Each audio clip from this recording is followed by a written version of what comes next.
The new interchanges at Kaley Avenue and Michigan Street have been redesigned to streamline traffic flow, helping reduce congestion and accommodate added capacity at these locations. The two interchanges will now work together, with ramps braided over each other to eliminate vehicles weaving between the interchange's exit and entrance ramps, which will help reduce crashes. This innovative new interchange design has been built at Kaley and Michigan Streets and is called a Texas U-turn. Drivers on Kaley Avenue who want to access westbound I-4 will use this entrance ramp from Kaley. To access eastbound I-4, drivers will need to use the one-way, free-flowing frontage road towards Michigan and the Texas U-turn underneath I-4 to reach the eastbound I-4 entrance ramp.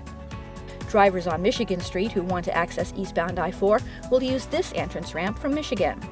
To access westbound I-4, drivers will need to use the one-way, free-flowing frontage road towards Kaley and the Texas U-turn underneath I-4 to reach the westbound I-4 entrance ramp. Be sure to pay close attention to the signs in this area, as some GPS devices may not yet be updated. For more information about the interchanges at I-4 and Kaley Avenue and Michigan Street and the entire I-4 Ultimate project, visit i4ultimate.com.